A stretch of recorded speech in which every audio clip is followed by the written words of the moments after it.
Next up, a gentleman and friend whose motion pictures read like an honor roll of movies. Frank Capra directed Lost Horizon, It Happened One Night, You Can't Take It With You, and possibly his greatest film, although he may disagree. Mr. Smith Goes to Washington. Would you please welcome my friend, Mr. Frank Capra. Frank?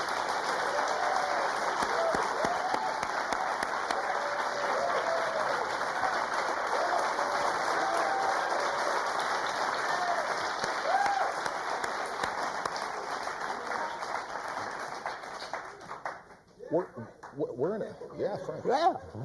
We're in a patriotic time again, aren't we? With Yes, the, we are. with the people back from Iran, a new Yeah. administration in Washington. 52 heroes. You know, we haven't had that for quite a while. Some people say not since Mr. Smith Goes to Washington.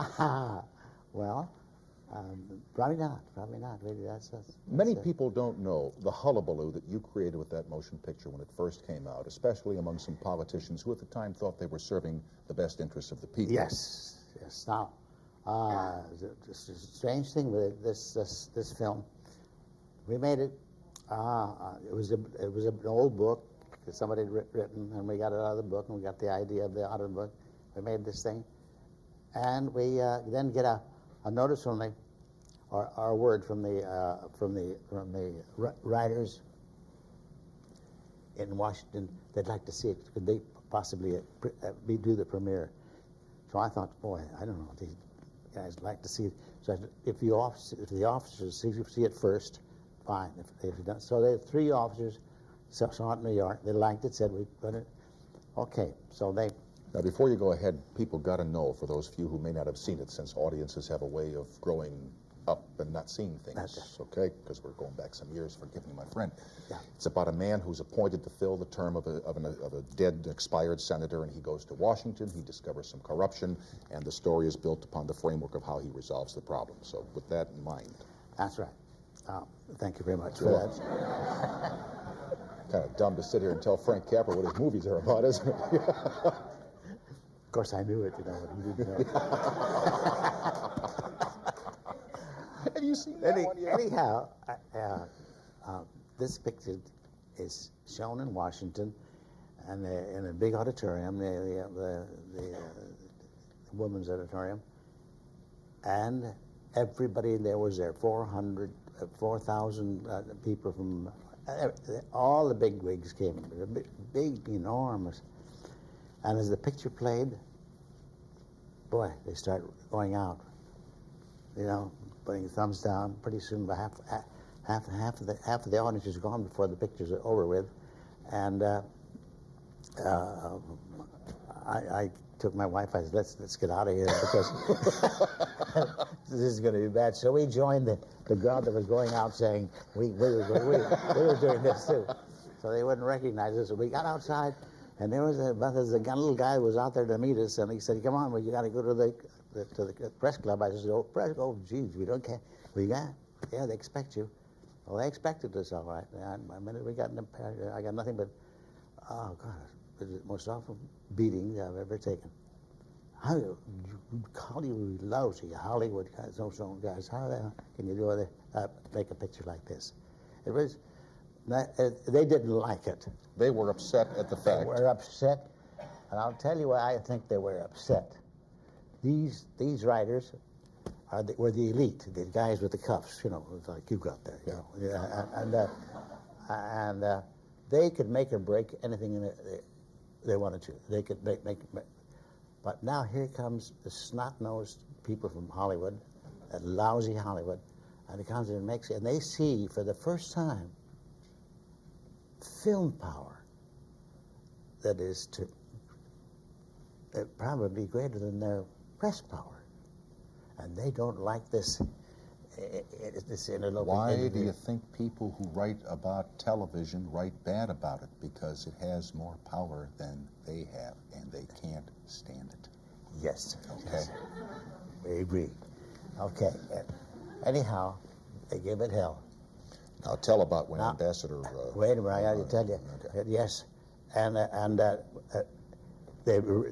Senate voted about the picture, and they took a vote, and it was 96-0 that the picture was lousy and should be taken off until the. It's probably the only time they've all gotten together. They got together on the sea, absolutely 96-0, and they got word to Hollywood that they had ideas in mind to fix them up for, So what was happening is that the other companies offered Columbia to buy the picture and buy it for $2 million, and Columbia could make a profit. Mr. Cohen told me about this, and I said, "Oh Jesus, no, don't do anything like that. Don't ever do anything like that. The picture may stink, but don't sell it. If you start a precedent like that, any rich guy can buy any picture he sees and doesn't want. Anybody, any politician, you can't do that." So he finally said, "Okay, no, we refuse that." Here comes a very big knock from the ambassador in London, Joseph Kennedy. Joseph Kennedy. All right, now, before you go ahead with that, I see in the pictures you don't have the intermissions, but we have them here. So let me just do this little intermission commercial, and we'll continue with Frank Capra after these announcements. Okay?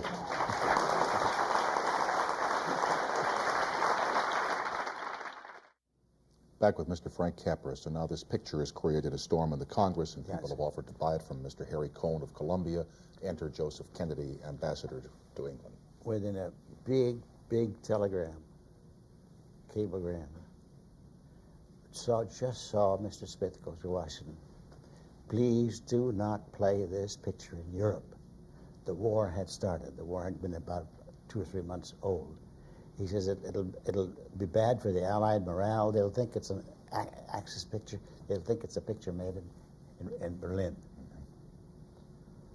Boy, this was this was a real knock. But that's heat, when an ambassador. This is the heat of the.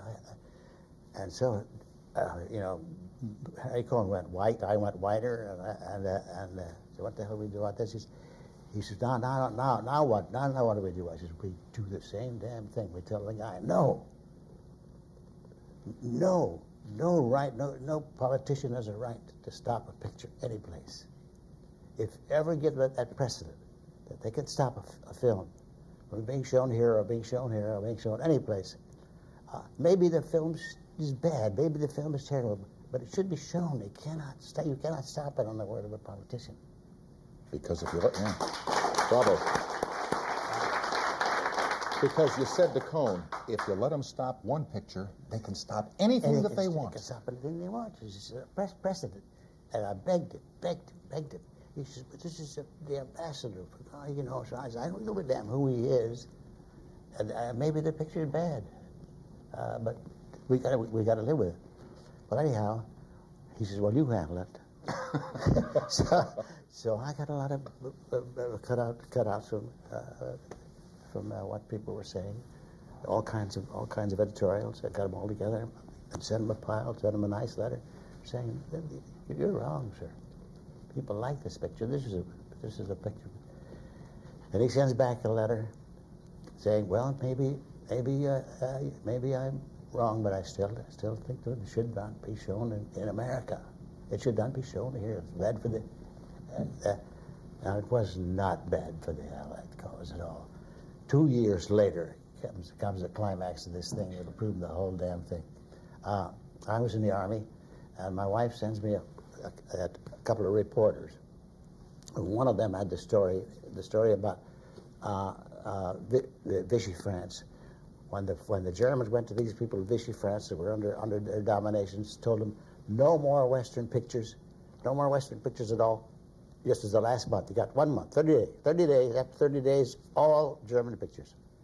So these French ship owners of theaters, one of the customers says, what do we play? We got 30 days. What do we play? We got 30 days. Invariably, they ask for Mr. Smith Goes to Washington. And one theater in the Vosges Mountains played Mr. Smith Goes to Washington every day of those 30 days. And they came from miles around, same people, to see it and hoop it up and applaud this liberty thing, because they were saying goodbye to liberty. Do you think that we're going to see more pictures that have patriotic themes, like Mr. Smith and Mr. Deeds and others that you've done? Well, I hope so. I'll tell you, because as you can tell... Except I don't want to see 100 pictures on the hostages now. That I don't want to see. But the hostages is a symbol. You could see how people want heroes, how they want They want to be. They want to be Americans. They want something to shout about, that they can shout about, and we're ready for it. They're hungry for it. And I think anybody comes along with the kind of a patriotic hero that this guy was, I think they'll accept it very, very. What do you mean, anybody? When do we get started? You know, I can read lines. You can still work a camera. We'll go make one somewhere. That's right. I'm happy you made the trip from California to see me tonight, my friend. You take care of yourself. Best Thank of you very Mama, much. okay? All right. Thank you, Mr. my Frank best. Capra, thanks for being with us.